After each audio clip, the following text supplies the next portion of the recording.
Hello বন্ধুরা, সবাই তোমরা কেমন আছো? আশা করি সবাই ভালো আছো। তো সাবেরা ব্লগসে সবাই স্বাগতম।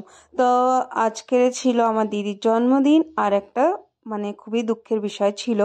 দুঃখের না, কিন্তু একটু দুঃখের, যেহেতু ছোটবেলা থেকে দেখে আসছি, তো হঠাৎ করে শুনলে তো খারাপ লাগবে। স্কিপ করো না, ভিডিওটা দেখতে থাকো, তাহলেই বুঝতে পারবে বিষয়টা কি। তো সকালবেলার সময় এখন বাজে 7টা, তখন আমি আমার বরের জন্য লাঞ্চ বানাচ্ছি, যেহেতু আমার বর অফিসে যাবে।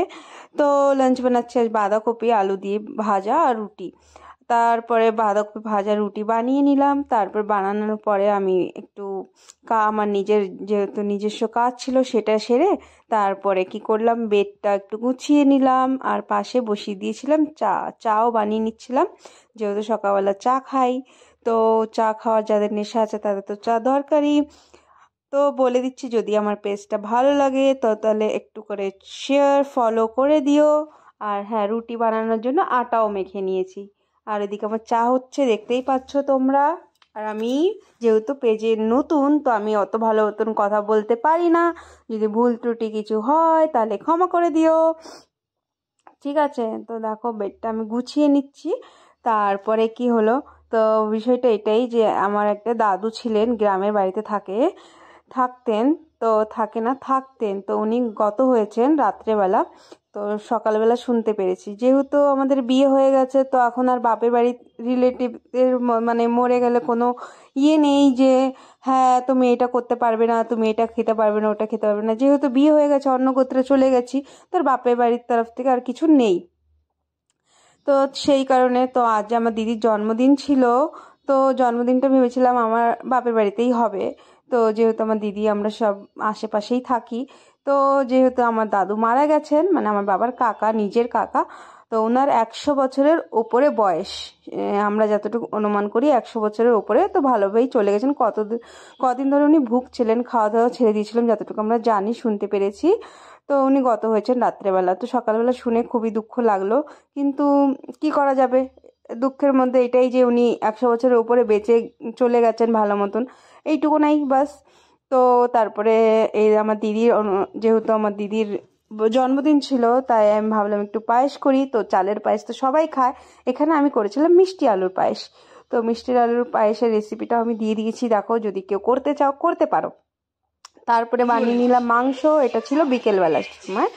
তো বিকেলবেলা ছিল মেনুতে, আর পায়েস ছিল, মিষ্টি আলু, চিকেন ছিল, পুরি ছিল, পুরি লুচি, আর ভাত, আর পকোড়া ছিল। পকোড়ার ভিডিওটা আমি বানাইনি। তো তো এই হলো। তারপরে দিয়ে কি আর করা যাবে, আমি সব আমার বাড়িতে অনুষ্ঠান করলাম। তারপরে দেখো, আমি মাংসটাও বানিয়ে নিচ্ছি। তো কি আর করি বলো। তো কি বলো তো, মেয়েদের জীবন এই হয়, বিয়ে হয়ে গেলে না আর বাপের বাড়ির তরফ থেকে কিছুই থাকে না। এইটুকু জানি না তোমরা কে কোথা থেকে ভিডিওটা দেখবে, আর জানতে পারবে হয়তো সবাই আলাদা আলাদা নিয়ম সবার মধ্যে। যে যদি আজ আমারও বিয়ে না হতো, তাহলে আমাকেও নিয়মগুলো পালন করতে হতো, এইভাবে মাংস রান্না করতে পারতাম না। তোমরা শুধু অনেকেই ভাববে দাদু মারা গেছে আর এনজয় করছে, মাংস খাচ্ছে। প্রথম কথা, উনি 100 বছরের ওপরে বেঁচেছেন। তো উনি তো চলেই গেছেন, উনি তো আর ফেরত আসবেন না। তো সেই জন্য, আর জন্মদিনটা বছরের আবার 1 বছর ওয়েট করতে হবে, আর সব কিছু আমাদের আগে থেকে প্ল্যানিং ছিল। সেই জন্য আমরা তো এটা জানতাম না সকালবেলা যে সকাল হলে আমরা শুনতে পারবো দাদু আর নেই। তো সেই জন্য ওইটাকে মনে তো দুঃখ আছেই, তা দুঃখটাকে একটু সরিয়ে চলো ভাবলাম একটু এনজয় কেন করা যায় না।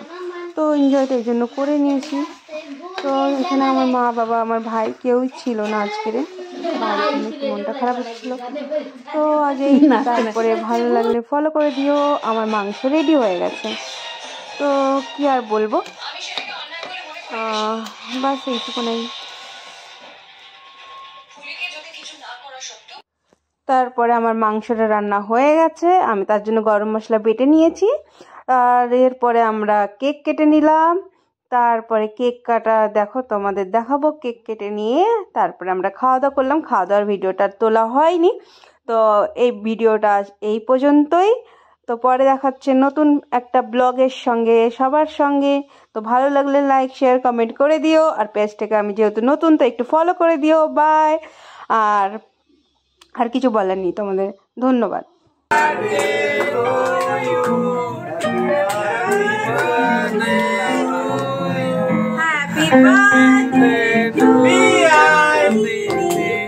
Happy birthday to you.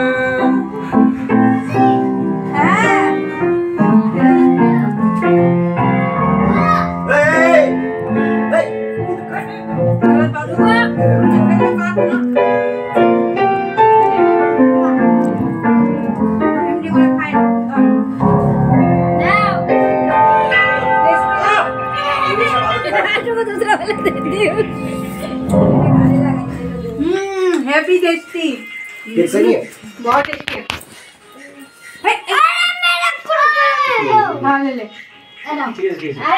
एक दिन किसान के बागान में चल रहा था प्रोटीन कंपटीशन। देखा